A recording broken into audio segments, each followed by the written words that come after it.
Muito bem. Filosofia e nós com isso. Isso com o trabalho, comigo, com as relações com o mundo digital, com a política, com a religião, com a liderança. Para que serve tudo isso? Eu conto sempre, e até foi postado pela Agência Sofia, né, no meu canal no YouTube, algo decisivo. A mediocridade, ela nos pega.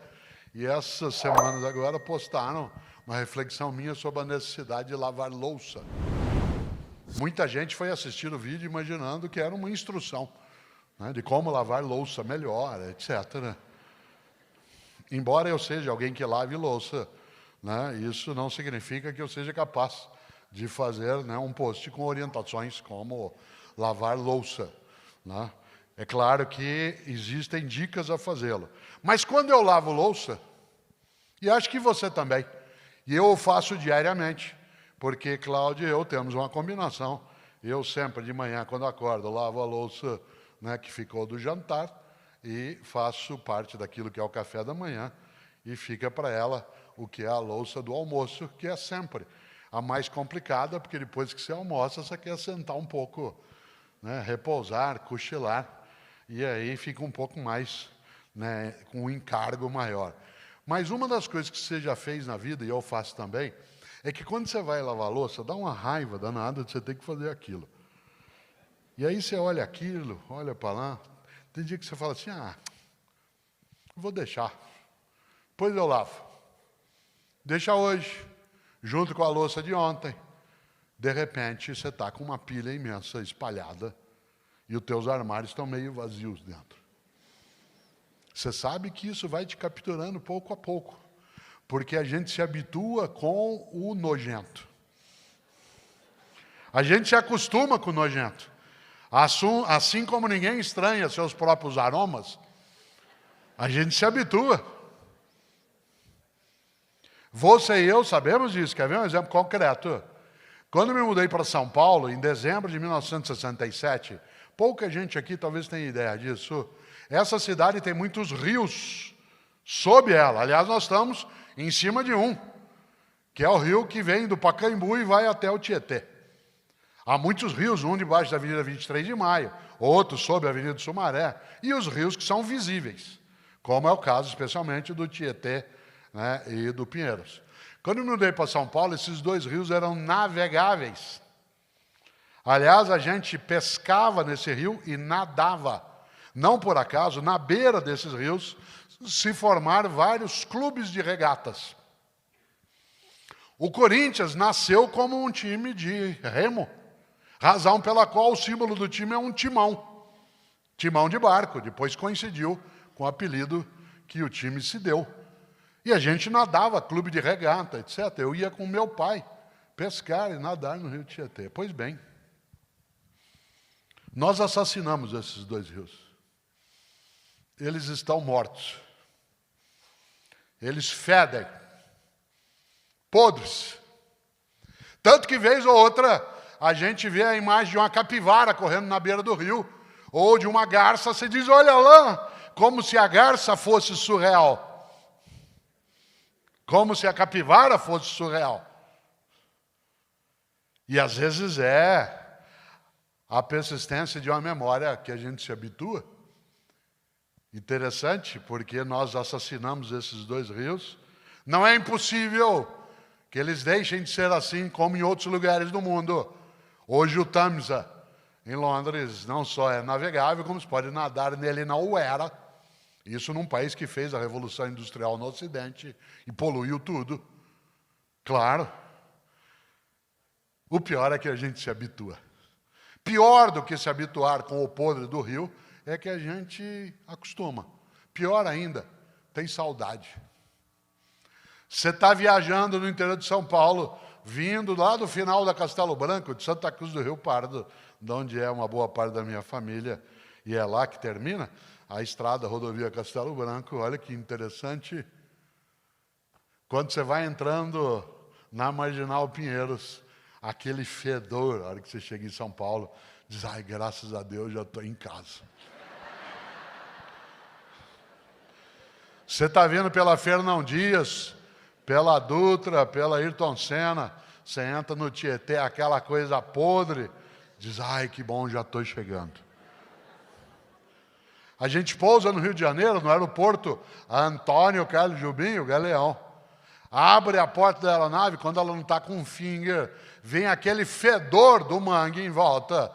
Diz, ai, já cheguei. Rio de Janeiro. A gente se habitua com o podre, hein? A gente se habitua com o podre na conduta, na política, na igreja, na escola, na nossa ação. A mediocridade, ela nos captura. Por isso, eu faço um esforço de não deixar de lavar a louça. Você diz assim, mas um dia só. Opa! Eu vi agora alguns bombeiros civis andando aqui por dentro e me lembrei de um conselho do Corpo de Bombeiros que eu repito sempre e que aparece em alguns dos meus livros, que diz que, atenção, nenhum incêndio começa grande. Nenhum incêndio começa grande. Todo incêndio começa com uma faísca, uma fagulha, um disparo. E por isso, é claro que é chato. Eu sei que amanhã, às 4h20 da manhã, eu vou lavar a louça do jantar de hoje e ainda ficarei com a do café da manhã, que Cláudio e eu vamos tomar. Minha vendetta é que ela fica com a do almoço, que tem panelas também. Olha que coisa boa. Por que eu vou lá e lavo? Porque você não acostuma a deixar. Assim como eu posso acostumar a deixar parte das roupas que estou usando pendurado atrás da porta. Ou vai deixando jogado em cima de um mancebo. Ou vai largando. Diz assim, mas isso é obsessão. Não. Como eu digo sempre em vários lugares, a disciplina é a organização da liberdade.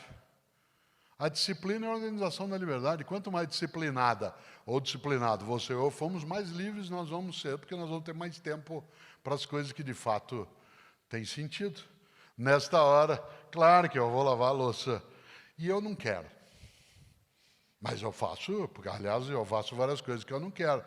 Uma das coisas que eu sempre lembro, vez ou outra me entrevistam na área empresarial, dizendo assim, o que o senhor acha da juventude atual que diz que só gosta de fazer o que gosta? Eu digo, bom, isso é um sinal de sanidade, porque só um imbecil gostaria de fazer o que não gosta. No entanto, para fazer o que gosta, muitas vezes você tem que fazer o que não gosta. Eu adoro dar aulas, mas eu não gosto de corrigir prova. Se eu pudesse, eu terceirizaria a correção de prova. É que eu não posso fazer, sabe por quê? Porque uma das coisas que permite que eu saiba como eu estou ensinando é quando eu leio a maneira como as pessoas estão aprendendo. Eu só sei se eu estou ensinando corretamente se eu noto que as pessoas estão escrevendo coisas que eu ensinei de modo correto. Mas é chato. Você corrigir prova significa num domingo à tarde a família inteira saindo, dando tchau. E você lá com 200 provas sobre a mesa, 200 redações, 200 textos, em que você vai ler sobre o mesmo assunto nas 200. Com letras inacreditáveis. Parte delas não parece vir do Salvador Dalí, mas do Picasso. É mais que surreal, é dadaísta ao extremo. É cubista como Picasso. Já imaginou? Mas eu preciso fazê-lo. Assim como eu também não gosto de lavar louça. Assim como muitas vezes não se gosta de cuidar de uma criança. Mas é preciso fazê-lo. Porque para você fruir os outros momentos, você precisa ser capaz também, claro, de fazer o que não é tão agradável. Nesta hora, volto. Uma pessoa que tem a recusa, a mediocridade, entende essa percepção e vai além dessa condição. E eu lembro isso exatamente porque, já pensou, a ideia de eu ter de lavar a louça. E eu lavo. E vou reclamando nos primeiros 5 minutos. Sozinho, naquele horário. Mas, na sequência, eu começo a querer que aquele seja a melhor louça lavada do mundo. Não quero que eu seja o melhor lavador de louça do planeta, mas eu quero que aquela seja a minha melhor lavada de louça. Eu quero que eu, Cortella, não seja medíocre naquilo. E aí eu vou lavando, lavando e vou guardando, colocando em ordem dentro do escorredor. E aí, ao final, acho que você já fez isso várias vezes.